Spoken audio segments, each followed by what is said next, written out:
എന്റെ മഹത്വം കാണുക നീ, എന്റെ കയ്യിൽ തരിക നിന്നെ.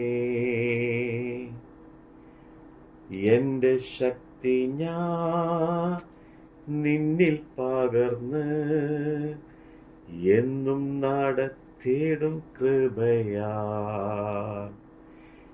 എന്റെ ശക്തി ഞാൻ നിന്നിൽ പകർന്ന് എന്നും നടത്തിയിടും കൃപയാ.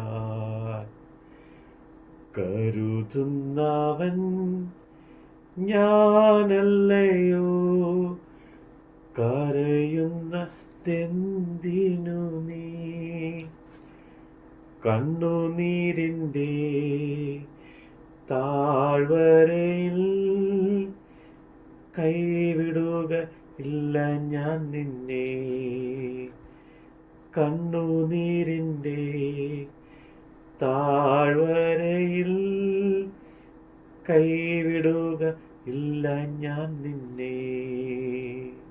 ഉൽപ്പത്തി പുസ്തകം അധ്യായം 9. ദൈവം നോഹയെയും അവൻ്റെ പുത്രന്മാരെയും അനുഗ്രഹിച്ച് അവരോട് അരുളിച്ചെയ്തത് എന്തെന്നാൽ, നിങ്ങൾ സന്താന പുഷ്ടി ഉള്ളവരായി പെരുകി ഭൂമിയിൽ നിറവിൻ. നിങ്ങളെ ഉള്ള പേടിയും നടുക്കവും ഭൂമിയിലെ സകല മൃഗങ്ങൾക്കും ആകാശത്തിലെ എല്ലാ പറവകൾക്കും സകല ഭൂചരങ്ങൾക്കും സമുദ്രത്തിലെ സകല മത്സ്യങ്ങൾക്കും ഉണ്ടാകും. അവയെ നിങ്ങളുടെ കയ്യിൽ ഏൽപ്പിച്ചിരിക്കുന്നു. ഭൂചര ജന്തുക്കളൊക്കെയും നിങ്ങൾക്ക് ആഹാരം ആയിരിക്കട്ടെ. പച്ച സസ്യം പോലെ ഞാൻ സകലവും നിങ്ങൾക്ക് തന്നിരിക്കുന്നു. പ്രാണനായിരിക്കുന്ന രക്തത്തോടു കൂടെ മാത്രം നിങ്ങൾ മാംസം തിന്നരുത്. നിങ്ങളുടെ പ്രാണനായിരിക്കുന്ന നിങ്ങളുടെ രക്തത്തിന് ഞാൻ പകരം ചോദിക്കും. സകല മൃഗത്തോടും മനുഷ്യരോടും ചോദിക്കും. അവനവൻ്റെ സഹോദരനോടും ഞാൻ മനുഷ്യൻ്റെ പ്രാണന് പകരം ചോദിക്കും. ആരെങ്കിലും മനുഷ്യൻ്റെ രക്തം ചൊരിയിച്ചാൽ അവൻ്റെ രക്തം മനുഷ്യൻ ചൊരിയിക്കും. ദൈവത്തിൻ്റെ സ്വരൂപത്തിലല്ലോ മനുഷ്യനെ ഉണ്ടാക്കിയിരിക്കുന്നത്. ആകയാൽ നിങ്ങൾ സന്താന പുഷ്ടി ഉള്ളവരായി പെരുകുവിൻ.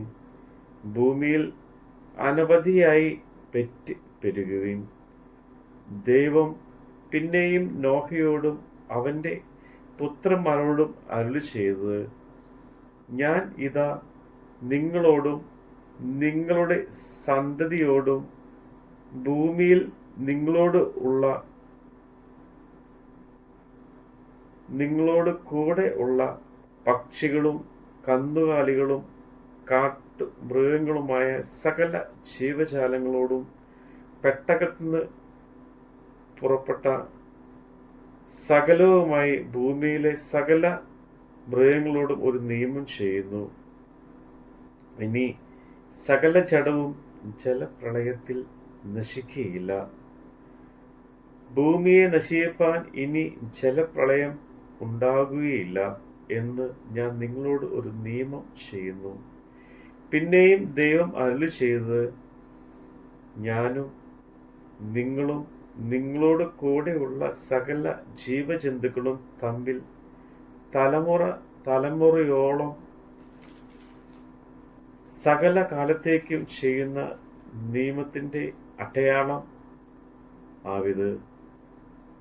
ഞാൻ എൻ്റെ വില്ല് മേഘത്തിൽ വയ്ക്കുന്നു. അത് ഞാനും ഭൂമിയും തമ്മിലുള്ള നിയമത്തിന് അടയാളമായിരിക്കും. ഞാൻ ഭൂമിയുടെ മീതെ മേഘം വരുമ്പോൾ മേഘത്തിൽ വില്ല് കാണും.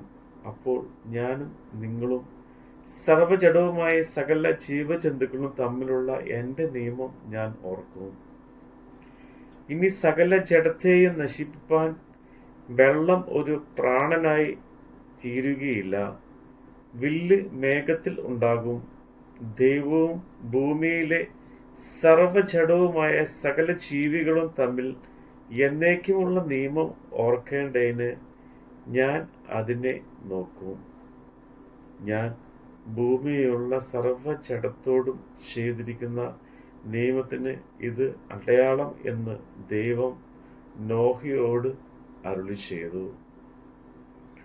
പെട്ടകത്തിൽ നിന്ന് പുറപ്പെട്ടവരായ നോഹയുടെ പുത്രന്മാർ ശേമും ഹാമും യാഫേത്തും ആയിരുന്നു. ഹാം എന്നവനോ കാനാന്റെ പിതാവ്. ഇവർ മൂവരും നോഹയുടെ പുത്രന്മാർ. അവരെ കൊണ്ട് ഭൂമിയൊക്കെയും നിറഞ്ഞു. നോഹ കൃഷി ചെയ്യുവാൻ തുടങ്ങി. ഒരു മുന്തിരിത്തോട്ടം നട്ടുണ്ടാക്കി. അവൻ അതിലെ വീഞ്ഞ് കുടിച്ച് ലഹരി പിടിച്ച് തൻ്റെ കൂടാരത്തിൽ വസ്ത്രം നീങ്ങിക്കിടന്നു. കാനാന്റെ പിതാവായ ഹാം പിതാവിൻ്റെ നഗ്നത കണ്ട് വെളിയിൽ ചെന്ന് തൻ്റെ 2 സഹോദരന്മാരെയും അറിയിച്ചു. ശേമും യാഫേത്തും ഒരു വസ്ത്രമെടുത്ത് ഇരുവരെയും തോളിൽ ഇട്ട് വിമുഖമായി ചെന്ന് പിതാവിൻ്റെ നഗ്നത മറച്ചു. അവരുടെ മുഖം തിരിഞ്ഞിരുന്നതുകൊണ്ട് അവർ പിതാവിൻ്റെ നഗ്നത കണ്ടില്ല. നോഹ ലഹരി വിട്ട് ഉണർന്നപ്പോൾ തൻ്റെ ഇളയ മകൻ ചെയ്തത് അറിഞ്ഞു. അപ്പോൾ അവൻ കാനാൻ ശപിക്കപ്പെട്ടവൻ. അവൻ തൻ്റെ സഹോദരന്മാർക്ക് അധമദാസനായി തീരും എന്ന് പറഞ്ഞു. ശേമിന്റെ ദൈവമായ യഹോവ സ്തുതിക്കപ്പെട്ടവൻ. കാനാൻ അവരുടെ ദാസനാകും. ദൈവം യാഫേത്തിനെ വർദ്ധിപ്പിക്കട്ടെ. അവൻ ശേമിന്റെ കൂടാരങ്ങളിൽ വസിക്കും. കാനാൻ അവരുടെ ദാസനാകുമെന്ന് അവൻ പറഞ്ഞു. ജലപ്രളയത്തിന് ശേഷം നോഹ 350 സംവത്സരം ജീവിച്ചിരുന്നു.